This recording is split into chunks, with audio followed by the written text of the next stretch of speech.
What's up, everybody? Welcome back to Double Line Gaming Show. My name's AJ Gills. How y'all doing? We are back with more E3 stuff. I know E3's over. I'm not done with it though. I took the last couple days off of, excuse me, doing some E3 stuff, but I still got. There's still a bunch of gameplay I really want to take a look at and hang out with you guys, kind of watching. This video is going to be kind of short. I'm sorry, I accidentally slept in today, and I gotta do some stuff after this. So we're only going to watch this gameplay, but when I get back, going to do some more Let's Play, some more of this, and then probably finish up E3 tomorrow. So if you're watching this today, it comes out finish up E3 stuff on Sunday. That's probably when I'm going to watch the Square Enix conference. I keep saying I'm going to do it, but man, there's something about it. I just don't want to sit down and do it for some reason. I'm just not getting the feel to watch a press conference. But either way, we're gonna do a lot of these gameplay videos today, and the first one we're gonna take a look at is Fire Emblem Three Houses gameplay. Apparently, Nintendo did a lot of gameplay, or showed off a lot of gameplay at this E3, and honestly, I'm starting with a game that I'm probably the upcoming game that I'm probably the most excited for. Nothing against Wolfenstein, nothing against some of the other really cool stuff, but right now, just in this next month or two, Fire Emblem Three Houses is probably what I'm most excited for. Because I've said this before, I didn't own a DS. I've never really played a real Fire Emblem game, and I'm really glad that the Switch is finally getting one. From what I've heard, this game is going to be a little different from a traditional Fire Emblem game. It's going to be a lot bigger. There's going to be more units used in battle, as opposed to just single individual people. It's going to be more large scale looking battles. I'm really interested to see what they're going to be doing here. And all right, that's enough me yakking. Let's go. Good morning, everyone. Welcome to day 2 of Nintendo Treehouse Live 2019. I am here with Audrey and Roxy, and we're here to talk about Fire Emblem Three Houses. I almost made it. I made it, actually. All right, so let's get the show on the road. So we are a professor in the monastery, and this is 5 years before things get a little rough for our students. But Audrey, could you tell us some more about the story for our audiences back at home? Yeah, that's right. So I'm playing as Byleth here, and we are at the Officers Academy at Garrick Mac Monastery. Don't worry about that green-haired girl in the room. That's completely normal, and everything is fine. But basically, at the outset of the game, I'm sorry, I have to talk to Bernie here. Oh, she says she's got a cold, but she's a big liar. Bernie's actually just a big introvert, but it's okay. You can pull her out of her shell over time. But at the outset of the game, you choose one of 3 houses to lead and to teach, and each one represents one of the ruling powers in Fodlan, the continent where this game takes place. So you're not just choosing the students who you want to teach, you may be choosing which side you want to take, and, oh, I don't know, an impending war. So we're going to show a few of the...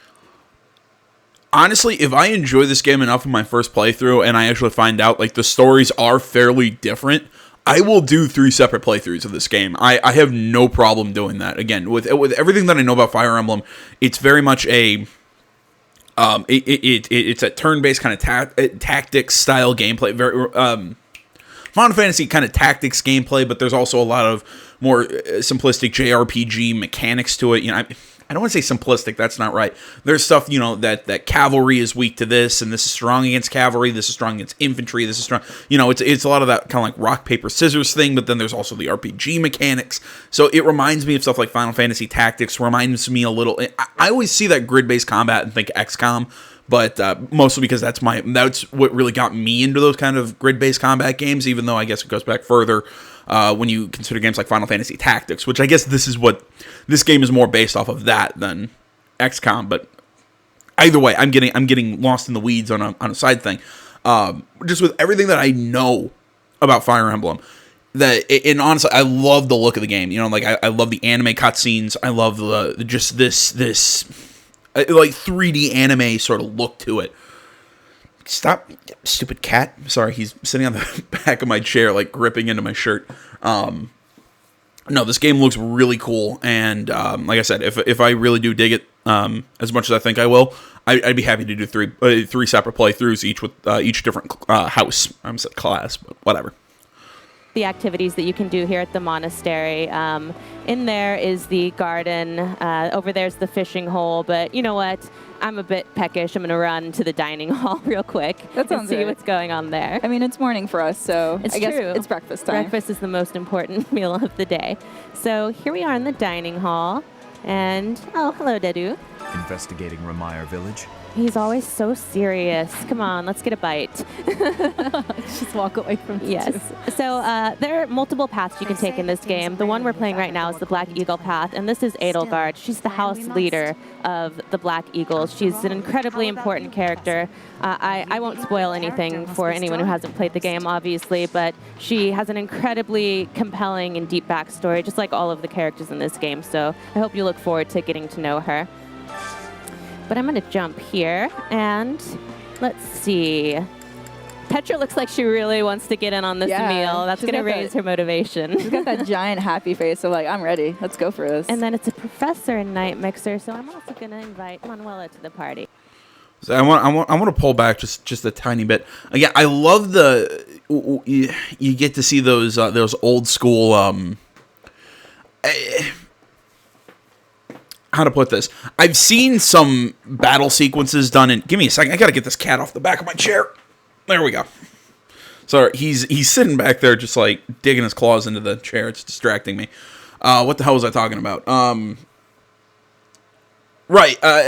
I've seen some of the battle sequences. Like they are rendered like this exploration thing that we're seeing right now. But I'm gonna guess like the actual battlefield when you're looking at it in like a tactical mode, it's still got that old school kind of like. I'm going to say 64-bit, but that's probably not technically correct. But you get what I'm saying, like that those little character models. I'm not sure if that's a throwback to the old school, or if that's just they're like, well, this is what Fire Emblem looks like. I like the idea of it. Also, something I've noticed. I'm sorry. I know I keep rewinding.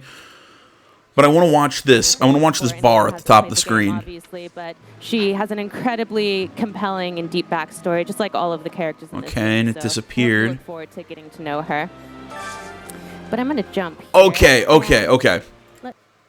I'm guessing because it's this action of talking to her. So I'm going to guess that means completing this action is going to cause time to go. So each day there's a specific amount of time that you can that you have during the day. There a lot. I've seen a lot of games that utilize this kind of like school mechanic thing.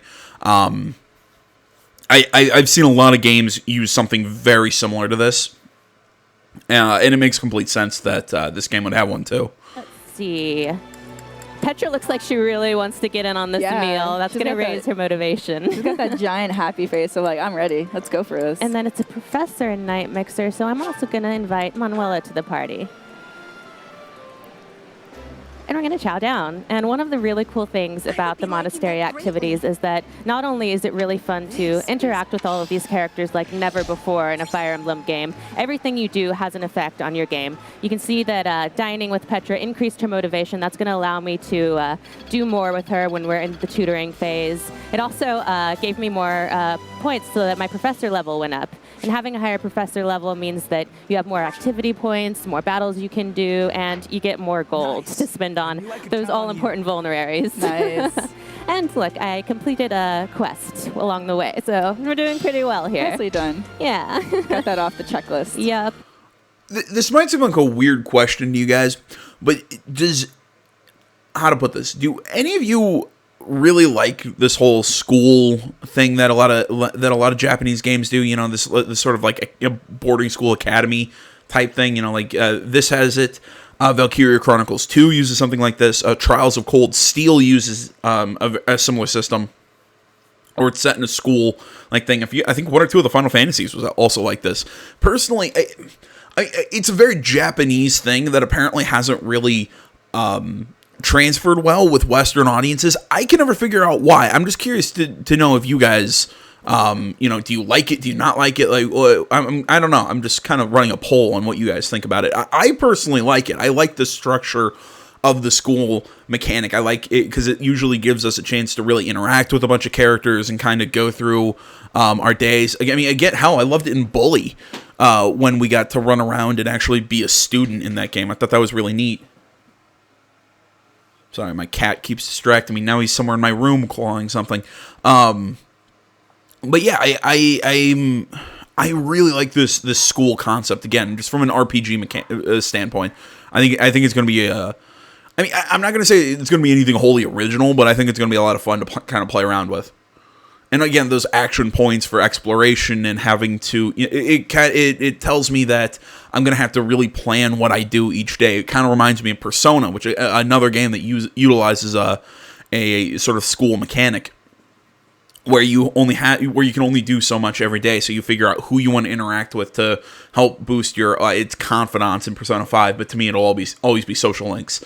But that's that sort of stuff. But either way, I'm rambling about something that doesn't really matter. Sorry. Oh, and there's Raphael. I can't run by Raphael without saying hi. I love this guy. Get a bigger shirt. Big sweetheart. He actually has a really tragic backstory, but you wouldn't know it by his great attitude and his wonderfully ill-fitting shirt. Yeah, he's just ripping out of that shirt. He can't help it. His muscles want to be free. He looks so depressed. He's worried because he ate too much fish recently, and so now he's worried he'll never want to eat it again. These are really, really big problems in the academy phase of this game. So right now, I'm going to go ahead and fast travel, and this is pretty big, so I'm very happy I can fast travel to the cathedral here and do a couple of more activities. And as I said, not only is it great to be able to interact with your students and actually run around in a Fire Emblem world, run around these wonderful environments, but everything you do has a practical effect in battle. So all of the things, all of the time you're spending here in the monastery is going to go back and help you in battle, which is still the core of this game. Yeah, 'cause, like, speaking about like just the environments, it's like there's so much detail. It's such an expansive world to explore, so you'll definitely spend a lot of time not only in battles, but also exploring this monastery world. Yeah, and so this is the advice box, and it's where students will anonymously ask you for advice. And you have to kind of, based on your knowledge of those students, guess what would be the answer that makes them happy so you can get support points with them. And I correctly guessed that was Hilda. Nicely done. Yes, so I completed that quest, and Hilda's now very happy with me. As I said, all of the different monastery activities you can do, as well as battles, will increase your support points, which can unlock support conversations. Oh, I know by the hair, that's Petra. Let's see. Oh, you're right. She misses the sea because that's where she's from a foreign land, and she misses the ocean. Nice Yep. guess. It's like you played this before. I might know these characters a little bit, but all these characters are so lovable, and unlocking support conversations with them is really, really rewarding, especially since what's really dynamic about this game is that there's a 5-year jump at some point, so you get to see the support conversations that take place in the academy, and then there are also some that will only take place after the 5-year jump during the war phase of the game, so you get to see how the war and the events of the game have affected these students, which is really, really compelling. And that's how you get to know them enough to answer these advice box questions. And at that point, of course, after the 5-year jump, you can even pursue a romantic relationship with someone. Dimitri. Just saying. He is quite handsome. He is. Now I'm going to do some choir practice. I chose Dorothea, who's a former opera singer, and Ferdy, who has the voice of an angel. So we're going to do some choir practice. And again, like everything at the monastery, it has an effect. It raised their faith experience, and I got more authority experience as their professor. So it's another boon. I was honestly hoping for some sort of mini game words. I'm noting that the game is fully voiced. I really like, whenever you talk to a character, they are fully voiced and you can really engage with them. And some folks would be happy to know there's dual audio options. So yes, yeah. If you want to play with the Japanese voices, you absolutely can. I love the fully voiced thing, and mostly because it keeps crap that I have to sit and actually read you guys down, especially from a Let's Play perspective. I really like that, but even just from me wanting to play on my own, I find a lot of times when games don't have voiced dialogue for certain sections, I'll just skip through some of it because I feel like, okay, it's fun, it's interesting, it's backstory, but a lot of times I'm like I want to get into the story, I want to get into the gameplay, especially for really slow-moving games, stuff like Persona. Sometimes I'll skip through, if I'm doing, say I'm talking to a confidant or a social link, and I really don't like their character. So from, fuck me sideways, from like Persona 5, where I don't like Yusuke, I'm just skipping through a social link crap because he's not voicing it, because I don't like the character. When I'm playing Danganronpa. There's chunks of it that aren't voiced that I'm just like, okay, come on, I get it. Let's go. I want to get into the trial so we can, actually get to the gameplay. So I like the fact that this is voiced, that I actually get to hear the characters talk. It pulls me in a little bit more. It makes it feel, I know it sounds lazy, but it makes me have to do less. So we're going to jump into some tutoring here. And as you can see, you can choose to instruct manually or automatically. One of the wonderful things about this game is that it's as deep as you want it to be. If you want to, like me, I love to pour every single stat, every single unit that I have, and try and customize it to my heart's content. But if you're the kind of player who really just wants to race through the story and the battles as fast as you can auto-tutor, and it won't be quite as effective, but it is an option if you'd rather not deal with all of this stuff that I just personally love pouring over. So for Linhardt here, as you can see, I've set a custom focus for him. You can choose some predetermined skill goals for him, but I really want to make him a cavalier. I need more movement on my team. So I'm going to try and increase his lance and riding skills. Oh, he didn't do so well. I could critique him, but I'm going to play Mr. Nice Guy. It's like a good call, bad cop. Like, which one are you going to do? And that was the right call for him. Again, I really like the fact that you can... Well, one, that each character doesn't have like a set class, like you can, or like he's doing like with this. Like she said, she wants to make him a certain character class. I really like that customization ability, and really I love how you can even deep dive and really micromanage. You can play the game very micro and min max everything with the skills. I know I'm using buzzword terms, so I'm trying to figure out I'm using them, but also trying to figure out the best way to say what I'm trying to get at. But I really like this idea that you can really deep dive into the nitty-gritty of each character's individual abilities and really fine-tune them to be exactly what you want. Or if you're not into that kind of gameplay, if you're not really weird like I am, you can take a macro approach, and you can set it to more what's the term? You can have the game kind of do it to what it thinks it's best, but you can still get an enjoyment out of the game. You can it makes it so that if you want to do it, you can, but if you don't want to, you don't. I'm not going to say you don't miss out on anything, because personally, I find this very micromanaging stuff very fun. But I also like certain repetitive gameplay loops and certain things. So again, maybe it's just me, maybe it's just some people. So like I said, I'm not going to say you're not missing out, but at the same time, I don't think you are completely. You still get to experience the game and have fun your way if that kind of stuff is not for you. That's what I'm getting at. He doesn't respond to critique very well, so let's see. He's still got a bit of... he did really well. Good job. And he leveled up in Lance. Nice. So we'll check in a bit, but he just might have enough of that skill to be able to change class. We'll just have to see. Yeah, good job, Lenny. I'm very, very proud of you. And then, he's still got a little bit of motivation. So let's go ahead and work on your horsemanship. And we leveled up as well. Nice. Skill level up. All right. Things are going well for Lenny. And then let's also check in on Ferdy. He also has a custom focus here. I want to make him a brigand, mostly because I think he would hate the outfit, so I kind of want to force him into it.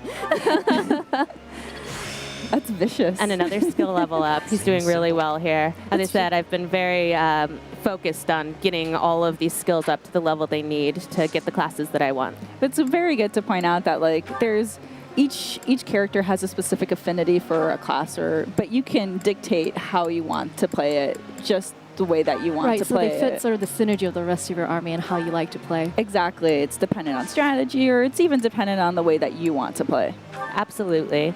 Professor. Oh, and as you can see, some of your students can actually ask you if they want to update their goals, and you can choose to go with what they're looking to grow in, or just force them to become an archer if you want them to be an archer. Here, I'm going to leave Ignatz the way he was, just because I really want him to continue down that path. And actually, sometimes if you force a student into territory they're uncomfortable with, unfamiliar with, they'll actually grow exponentially in ways that they couldn't have foreseen. See, I'm always forced running out of her shell. It's good for her. She needs to grow and meet people. She's a wonderful young lady. She needs some fresh air. Yes, she does. And they did pretty well together. All right, and then you can see This is again, really pour cool. over all of the screen. I'm going to skip through it just so that we can move along here, but I would normally be looking at every single stat and seeing how my team has grown. Knowing how you've played past Fire Emblem games, I can vouch for that. All right, so now that we've gotten some good skill level ups, I'm actually going to jump into the certification exams here, and that's how you change classes in this game. The really cool thing is that all characters other than character exclusive classes can become any class. So I can make Lenny, oh yes, he has the skills that he needs. As long as you have the correct skills and they're at the correct level, you can become any class that you want. So he's at those skill levels, and so I can finally make him a Cavalier. Nice. If he wasn't quite at those skill levels, I could still try the certification exam. I was at 100% chance of passing. If it was a little bit lower, it would have been a bit of a gamble. It might not have worked out for me. I personally like to kind of wait to make sure it's a sure thing. I don't like to waste my seals, but you can roll the dice if you like. It's up to you. And yes, I would like you. Okay, that is really cool. How it's not just, I mean, like they said, like there are certain like character specific classes and yada yada yada, but for a situation like that where you put that time in to change his class to make him a certain to have a certain class, and then it's not even a guarantee that you can just it's not just simply in a menu that, hey, okay, switch this to this so you can micromanage that way. You even have to focus on the skills. You have to really build and develop these characters to then even have a chance to advance to certain classes. I think, again, it adds just a little extra bit of randomness. Excuse me. Wow. It adds a little bit of extra kind of like randomness to it. It just adds just a little bit more flavor to it. I know I'm using, again, I feel like I'm using weird buzzwords right now, and I'm not trying to. It just adds a little something to it, at least for me, sitting here looking at that, going, that is really neat. I can't wait for this game, in all honesty. I was already super excited for it, but just watching this, I'm even more excited. This game's coming out oddly enough, July 26th, the same day as Wolfenstein Wolfenstein Youngblood. So believe me, we're playing both of them, and playing both on the Switch too. Well, we have to play this game on the Switch, but you know what I'm saying. Pass the certification exam for a certain job class. You don't have to keep using seals if you want to switch back and forth. Absolutely. So let's go ahead and make Freddy a brigand as well. He's going to love the outfit. He'll learn to love it. Oh. Yes. Oh, look at that. Look at him styling and profiling. He looks proud of himself. Yeah. Go ahead and, let's keep you that way, Freddy. All right, so that was pretty successful. Let's go ahead and let's jump into a battle. Or no, All right. Let's do a seminar. God damn it! I want to see the combat. Damn it! Seminars are a way where you can learn from some of the other professors or faculty at the Officers Academy. Like here, Sateth is really good at lance skills. So if I want to continue to grow Lenny in that direction, I can have him attend one of Sateth's seminars, and his lance skills will improve. Oh, nice. It's very interesting that not only are you interacting with the students, but you're also interacting with the staff as well, and building those relationships and understanding or learning their personalities as well. Because like just earlier, you were having breakfast with Manuelo, who happens to be a faculty member within the monastery. No, there are so many. See what I find probably the most interesting is because I've seen games like this where you do this whole school thing, but you do it from the point of view of a student. Or even like kind of like the even in certain games, again, I'm going to use Trials of Cold Steel because I've been playing that on my Vita. Where you're kind of like the leader of this little group, so it makes sense that you're choosing your certain you're choosing equipment and skills and yada yada yada, but. This is I've not really seen a lot of games like this, and also for some reason, whenever I think of the school thing, Harry Potter keeps popping into my brain. Especially in this one, just probably the look of this area looks like something from Harry Potter. But I really like this idea that you're playing as the teacher. I mean, like they said, there's going to be like this 5-year skip where eventually, it's you're in a war. But just in the school thing, I really like this. You're the teacher. It actually pushes this little bit of it really gives a gameplay reason for why you're leveling students up, why you're increasing certain skills in different areas. You're pushing them to be one way or the other, interacting with them. It's a really neat way to do something like this, because again, usually you'd play as one of the students leading this class. So again, it would make sense that you're kind of changing classes, like character type classes, for the people under your command. But in this, you're actually the teacher. So it gives you I'm trying to think how to explain this. It's so cool from the perspective that it's not just changing their classes. You're actually teaching them something. You're actually helping them become better people. It's a really neat way to go about this. And again, it's like I said, I keep saying, I'm getting more and more pumped. Student characters in this game, and they each have such a depth. It's really a delight to get to know all of them throughout the course of the game. Oh, and it's the Holy Kingdom of Fargus Founding Day today, and there's a special dish. I really want to eat there, but I'm going to jump ahead so that we can get a look at some neat battle.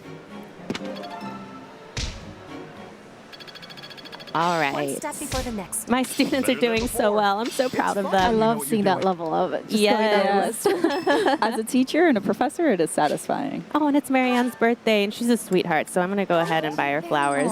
And as you see, I got support points for that, so good job all around. I'm the favorite teacher, let's be honest.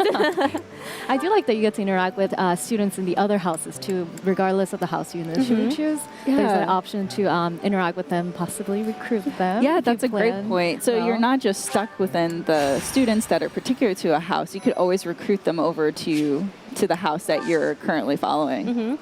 Oh, Along really? those lines, I'm about to... Okay, because I was noticing that. I was seeing that class look kind of sparse. So I'm sitting here looking at it going, can I bring people over to this house and, increase the number of units I have? Do we just find them out in the world? Like, how exactly does that work? Because again, that classroom didn't seem very full for how big it was. So we can bring in more people. That's interesting. See, I doubt it's going to be in here, but because of just what because I don't think it's going to be one of those kind of games, but almost that each house is kind of competing with each other. I don't want to say like Harry Potter, again, because even though Harry Potter keeps popping into my mind, but not only can we get people to come over to our side from the other houses, that they can also recruit our students and bring them over to their side. Kind of like a counter move, something that you'd see like in Civ.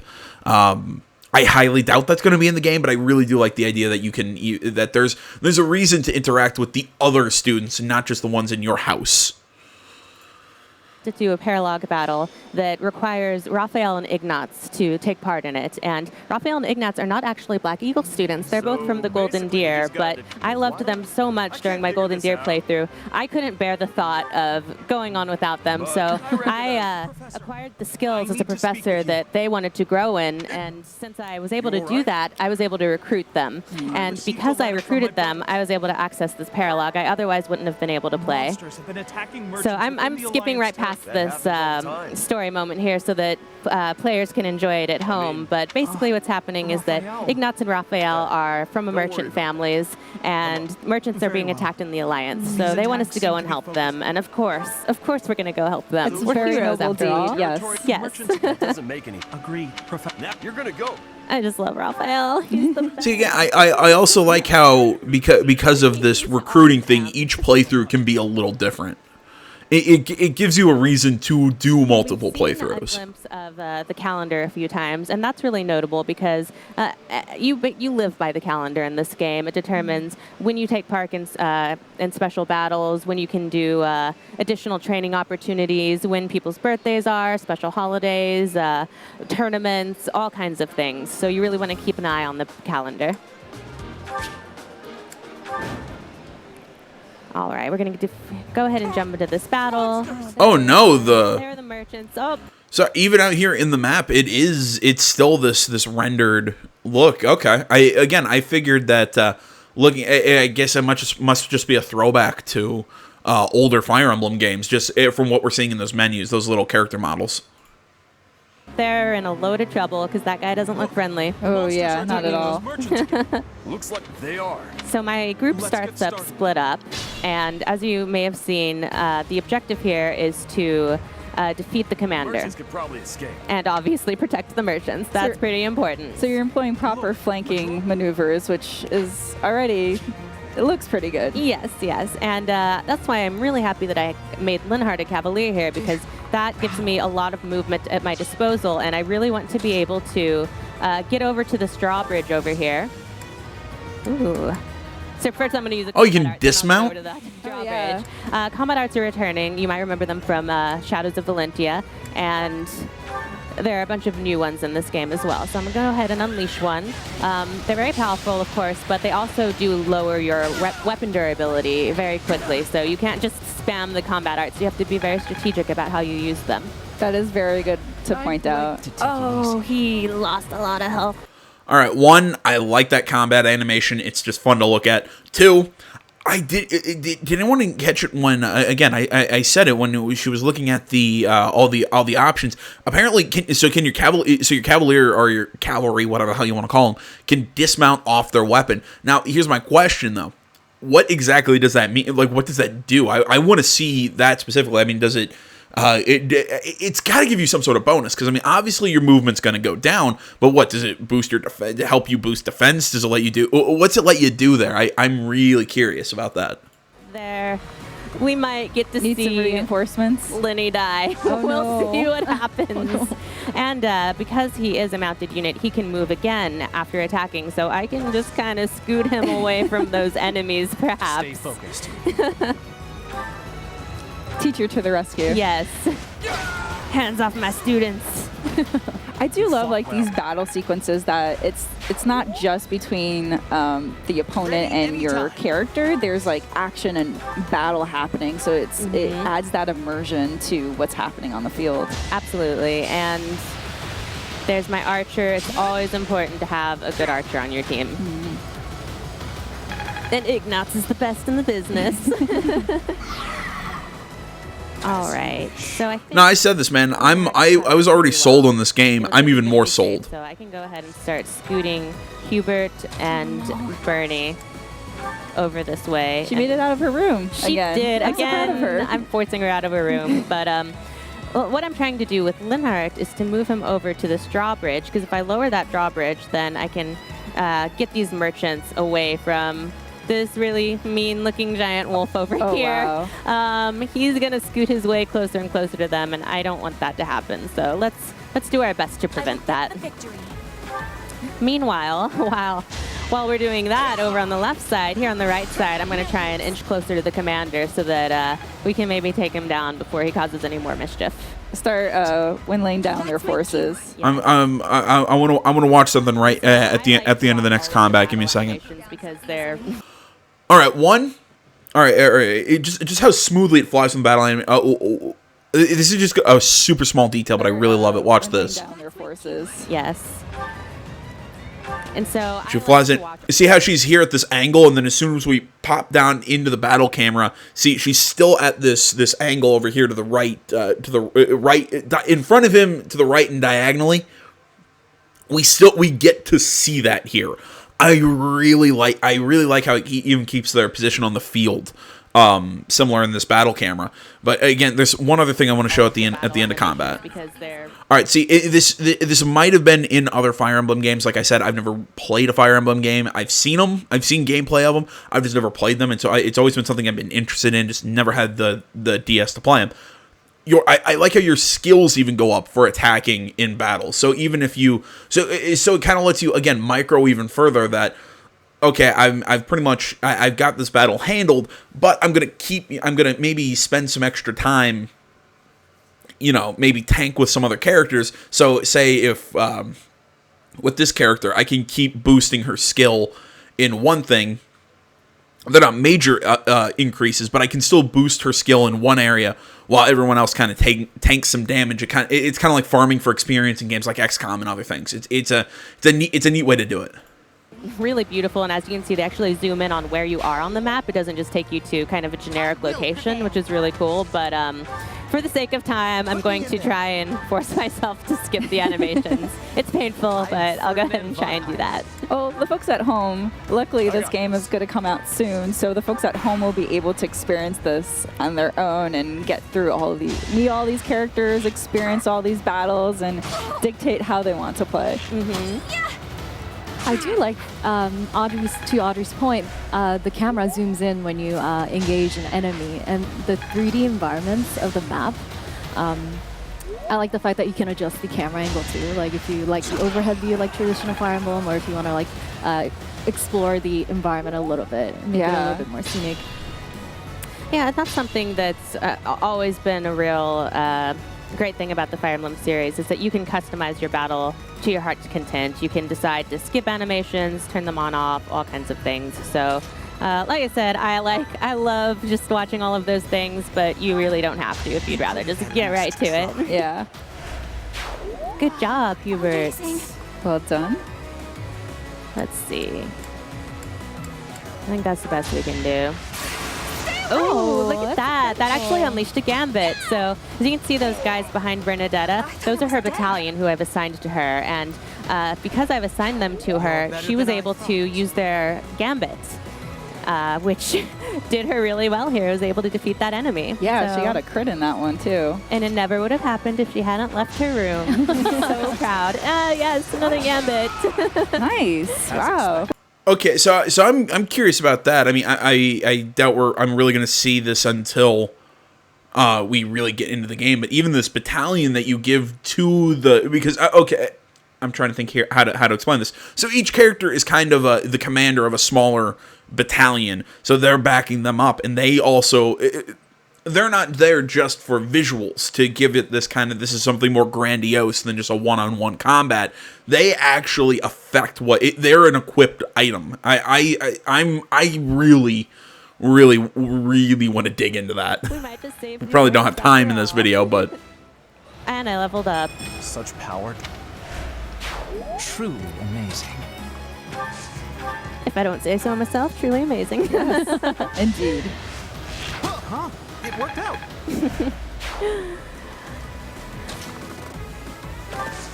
All right. The path is clear now.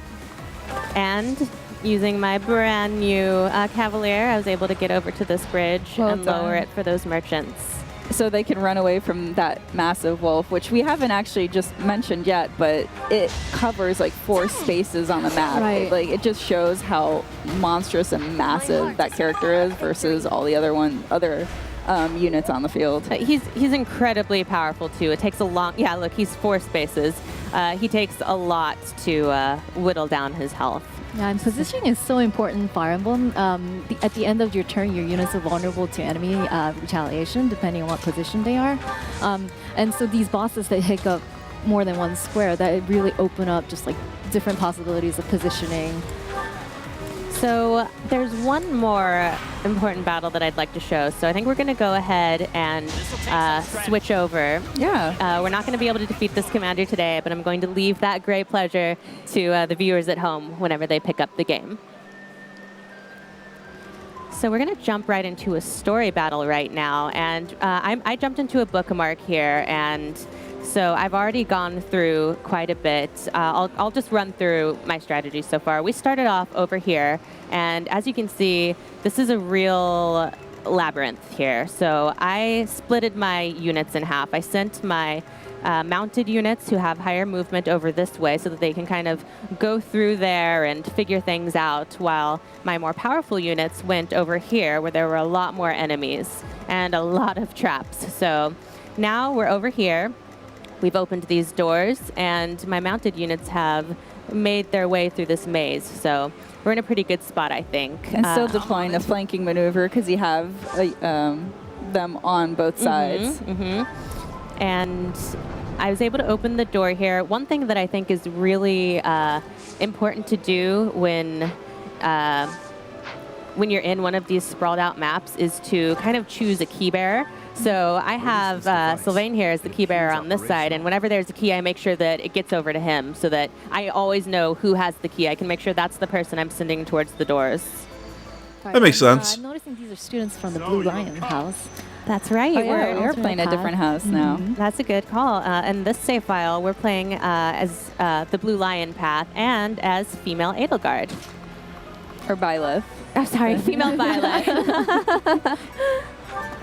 So many names. I know. Oh, and we've got It just another goes to show Gambit how many characters there are in this game, so it's definitely a challenge to keep track of who's who. But as a professor, that's my duty. All right, so I'm gonna cozy up to Byleth here and use a combat art. Ooh, we can, yeah. Let's use that one. Again, I keep not skipping the battle animations because They're so cool to look at. What should I do? Dedu, you just be you. And then here's my healer. As always, it's so important to keep track of your healer in these maps and make sure that they stay alive so that they can help you stay alive. Yeah, for sure. But as you had mentioned too, that it's really important to make sure, especially for this map, to point out which character has the keys, so then you're not scrambling around trying to identify where they are, but also switching them around. I'll go. All right, so we're making pretty good work of these. I'm gonna be honest. When I play this game, and those of you who watch that are like really good Fire Emblem players or whatever, please don't get too terribly mad at me when I completely suck and do stupid shit. If you've seen me play XCOM or any sort of tactical or stealth game, you all know that I will sit and mull over what I want to do for maybe about 15 minutes, and then as soon as I put my plan into action, everything falls to shit. That is just how I play these games. Like, I sit here and I think I have a good plan, and then I just get myself in trouble, and then I have to tap dance my way out. That's just how I play games like this. That's just how it happens. These folks. And Annette, let's move you over here. She doesn't have quite the same movement as everyone else, but she's a mage, so her ranged attacks are really, really critical because all of my mounted units, they generally tend to be lance users, so I really need to have someone with ranged attacks on my side over there. That's how it goes. And I don't know if you're able to see it, but some of our students here, including Byleth, have Heroes Relics, and those are very special weapons that you can only use if you have the associated crest. And crests are of incredible importance in this world. They determine your status and power. They're passed down through bloodlines, and so whether you get a crest and which crest you have really determines your position in this world. And maybe not everybody's super happy with that system. I must steel myself. I'm just loving how Ash is able to attack those enemies across the wall. Yeah, we're able to take them down without putting ourselves in too much danger, which is really nice. Oh, my battalion leveled up. All right, Ash, you did well. Now you get to forge on ahead. Proceed with caution. I shall, Dedu. I promise. I think... How are you doing, Dedu? I'm going to heal you. Yeah, let's go ahead and heal Dedu.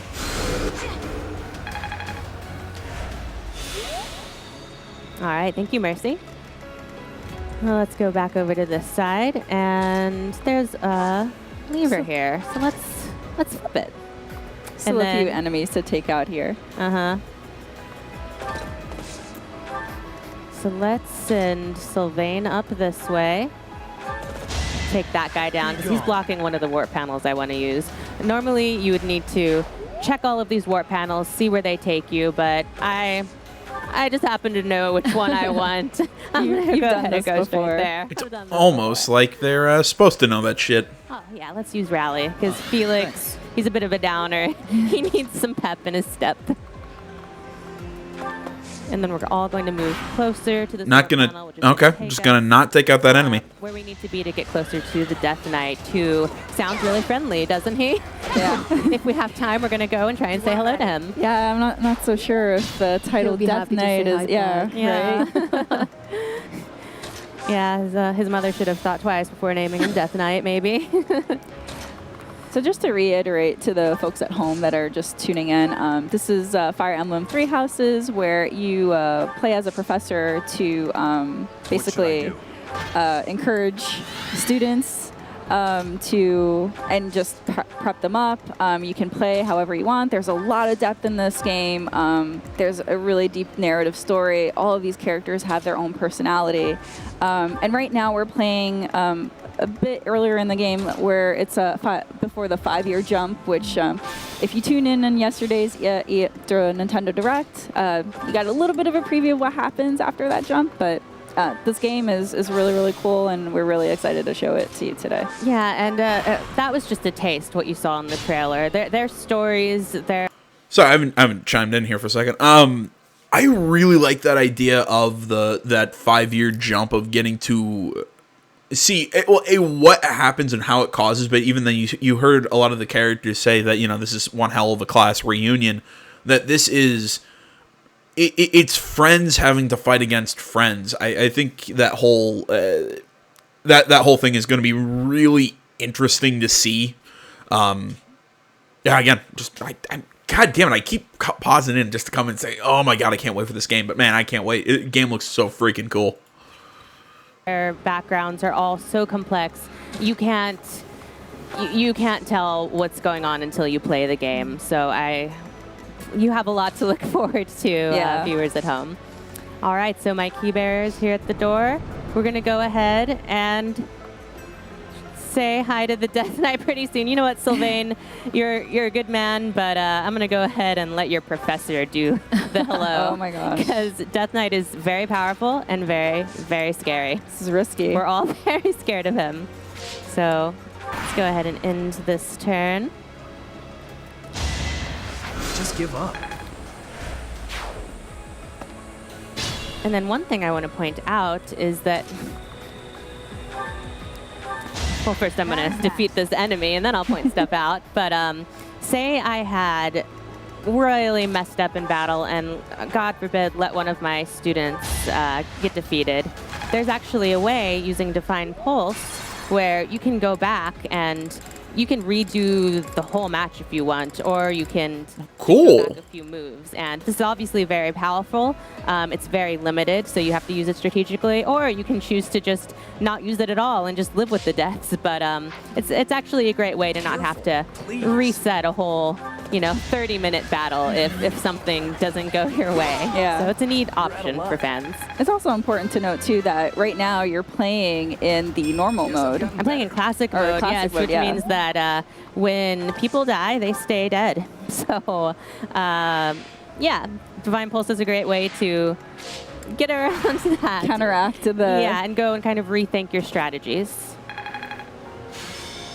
Another battalion level up. That's handy. Oh, no. Oh, man, he's happy. He was friendly? Too much fun.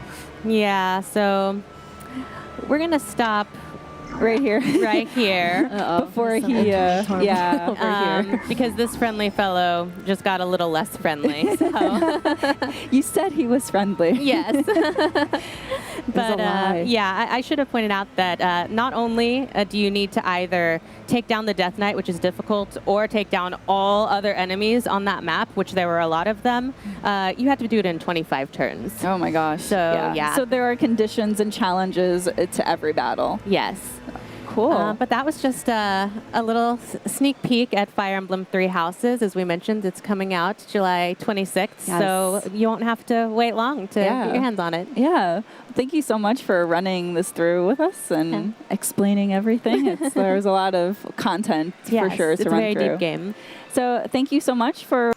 All right, well, that's going to do it for this one. All right, like I said, I gotta go. I got some stuff to do, so I'm gonna finish the editing on this, which is basically just I let the mic the thing run just a little bit in the beginning, just so I can make sure that don't worry about it. I'm sorry, I'm losing my mind.